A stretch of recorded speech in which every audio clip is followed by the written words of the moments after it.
Time now for sports on 104.7 The Cave. Here's Ned Reynolds.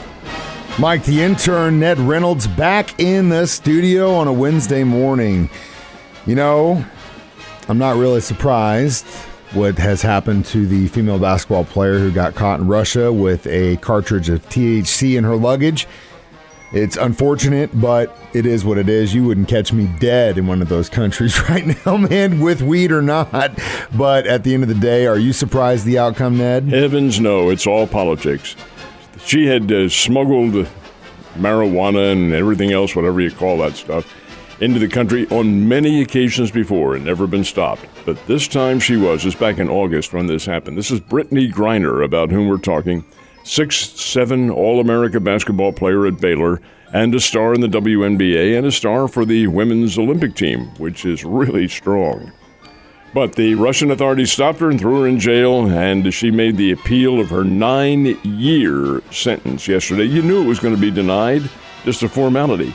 It all is setting up for a prisoner exchange, and I think that's what's going to happen, and I wish our government really would make some very strong moves with the Russian folks. We hold in our country a Russian arms dealer who is serving a 25-year sentence, and he is the one the Russians want back. She's the one that Biden and the administration wants back. So we'll see eventually what happens. But as far as surprise is concerned, that her appeal was denied, hardly. You knew it was foregone conclusion that it would be. It's unfortunate, but at the same time, it's got to be tough for guys that, you know, went to prison for the same amount of possession in this country, and they're watching our own government make a trade for someone in another country. And it's kind of like, those really? Prisoners in this country are being pardoned. Well, possibly. Yes. And it's already been put through the services and so forth and so on. It's an altogether different circumstance. Again, it's a political measure because we are at odds with Russia. Russia's at odds with us. Who knows where it's going to end up? Well, you know, we'll see. You're right. Who knows? But we definitely don't want to turn this into a political talk show. Jeez Louise, Ned. All right. Your thoughts on the new Marlins manager? They made a great choice. This is Skip Schumacher, who, of course, is a longtime Cardinals player, and this year was the Cardinals bench coach. All right, what is a bench coach? Well, that's the chief advisor to the manager, in this case, Oliver Marmol, who knew him well. But prior to that, Skip had been the bench coach or bench boss, so to speak, for the San Diego Padres for 3 years. He's a very astute baseball guy. And the Marlins hired him yesterday to replace Don Mattingly, who stepped down at the end of the season. Mattingly had been around, and he'd gotten as much out of the Marlins as I guess you possibly can. Well, if anybody can make this franchise into one that's viable on the field, you can't play for the players, of course, but you can put a lineup on the field that's pretty salty, and I think the Miami Ball Club is headed that way. They have a former Springfield Cardinal who is a candidate for the Cy Young Award this year, Sandy Alcantara, who had pitched really, really well for them. So it'll be Schumacher taking over the Marlins this year. I think he'll do a very good job. They are a National League East team playing the same division with the Mets and the Phillies and the Washington Nationals. So it'll be challenging. I think Miami's going to be a challenger. Yeah, I think they definitely could be. They've always seemed like sometimes they're on the cusp, but we'll see now with the new blood leading the ship. All right, now college basketball. We are getting very closer. When's preseason open? 1 week from tonight for the Missouri State Lady Bears. They will have an exhibition game, and they will play at the new Great Southern Bank Arena. Keep in mind, and this is, I think, kind of flown under the radar a little bit, all the Lady Bears games this year are starting at 6 o'clock. That's a change from what it has been over the years. It used to be 7, but now they've moved it ahead 1 hour to 6. The Lady Bears will play Missouri S&T, the Lady Miners from Rolla, and they're pretty good. That's a team in the Great Lakes Valley Conference. They are Division II in the same division with Drury and Southwest Baptist and some of the others. But hey, it'll be a pretty good little challenge for the Lady Bears, who are virtually new this year. New coach, a lot of new players coming in. Interesting little test for them. So it's 1 week from tonight that the Lady Bears have their exhibition game, and again, it will start at 6 o'clock. The Bears have their first and only exhibition game a week from Saturday night, and they will play Kansas Newman. Kansas Newman, folks, is in Wichita. and they are the newest member of the MIAA conference. That's with Central Missouri and Central Oklahoma and Northwest Missouri and people like that. Kansas Newman is an official member for the first time this year. They'll be pretty good.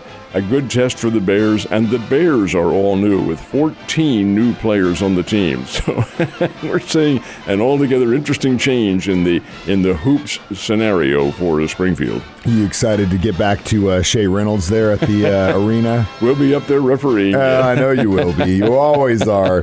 That's the best way to watch a basketball game, hands down. According to the ultimate wisdom of the National Football League, you break a vacuum cleaner, 4 games. You assault 21-plus women, just half a season. You get caught with a bunch of semi-automatic weapons, 2 games. It doesn't make any sense to me, Ned. It doesn't. And I get it, the timing, it really sucks, but at the same time, I'm glad it's against the Titans in Jacksonville. It still sucks, and we're talking about Frank Clark here. But it doesn't make any sense. There's no precedent set. It's like, yeah, we'll do it here, and we'll do it then. But his sentencing came down before the beginning of the season, and they wait till this point. It took him that long? Really? Well, they did the same thing with Willie Gay. So dumb. I don't understand what the NFL does, but you're posing that query to the wrong person. I do not know. But what you're making reference to is the fact that Frank Clark has been suspended for 2 games. It does not include this week because it's an idle week. So it will include the Tennessee Titans and the Jacksonville Jaguars. He will not be in there. And this is from an incident that occurred last January in which he was discovered with weapons in his car. Well, all right, the judicial, from a federal standpoint, has already been decided, and he has community service and a fine and so forth and so on. But for the NFL, it's a 2-game suspension for personal conduct violation. I don't know who makes the decisions. I'm sure they have a special committee along these lines, but why it takes so long is a bit of a puzzle to me, but I think it is to everybody, although I'm sure the Chiefs knew this would happen. But it's a 2-game suspension, and it takes place, of course, starting next week when the Chiefs get back on the field again on a Sunday night game against the Tennessee Titans, and then carries over to the Jacksonville game. So Clark's been playing well. He is a key member of the defensive line, a crashing defensive end, but hey, Kansas City's played well defensively with subtractions before. They'll continue to do so again. And they really have had a really good depth step up, especially in reference to the Willie Gay situation. Talking about Harris, could not say enough good things about him. Thank God we got Nick Bolton running the ship. I think he's done an incredible job his second year. So, again, it sucks. It doesn't make any sense. I mean, I knew that the dude was going to sit, and you knew it was going to happen. It just, the timing is weird. The amount of games is weird. And when you compare it to other situations, it just makes no sense to me. But, again, it's the NFL, and they're the ones that are wise, not us. All right, Chiefs power ranking. They go up or down after that performance in San Francisco? Well, they went up in Kansas City's viewpoint. There are about 142 power rankings, but I thought just for the heck of it, I'm going to look at the Chiefs Nation, or whatever they call the thing, Arrowhead Pride, I think it is, or something. Now, this will really be objective, right? They put the Kansas City Chiefs second behind the Buffalo Bills. Great. I think Buffalo is one of the top teams, if not the top. But wait a minute, how do you deny a team that's undefeated, the Philadelphia Eagles, and they put them behind the 2 of those teams, the Bills and the Chiefs? Maybe that is the case from a strength standpoint. But you look at the tangible evidence, which is the record, and Philadelphia is the only undefeated team in the NFL. So you push them down to 3rd place. That's there we have reasonable, objective, senseless in the Chiefs' case, picking. Anyway, that's beside the point. The power rankings don't mean a blasted thing. We've talked about them before. All it is for us in the media to talk about. And it's a beauty contest, and your record is what it is, and that's what gets you into the postseason, and then what you do in the postseason is what gets you the ultimate power ranking, which is the championship. Well, you do have to win. You do have to win. All right, it was hot and heavy there for a few days going into the weekend. Everyone was like, oh, Chiefs are going to sign Beckham, they're going to get him, they're going to get him. I was like, I don't know. I don't really think we need him. After Hardman showing in San Francisco, I think that kind of proved the point that we don't need him. It'd be better if we got, maybe an end rush or something, especially at the Frank Clark situation, and maybe that's what they were thinking, knowing that was coming down. But do you think he's still going to sign with the team? According to all the reports, he being Odell Beckham Jr., has narrowed his choices to two teams, the Buffalo Bills and the Kansas City Chiefs.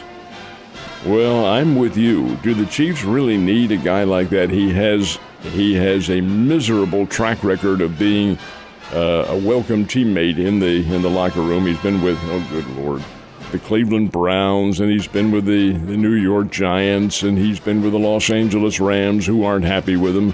The guy is coming off a knee injury of significant proportions, has not played this year at all, hadn't played since the Super Bowl when he had the knee injury, which was a torn ACL. Do you want somebody like that? The guy has talent, but he's also been around now for quite a few years. It's the same thing as Le'Veon Bell and some of the other retreads who Kansas City has picked up, and they have never done anything. I'm quite honestly surprised if the Chiefs bid on this guy and offer something to him. I think he's probably headed for Buffalo, though. That's I really feel where he wants to be, although he has officially narrowed it to two choices. Anybody going to bid for him? Anybody going to put up the big bucks? Well, we'll find out. Yeah, I think we don't agree all the time, but in this situation, my friend, we are 100% in agreement. All right, Ned, you have a wonderful, wonderful Wednesday, and I'll see you tomorrow.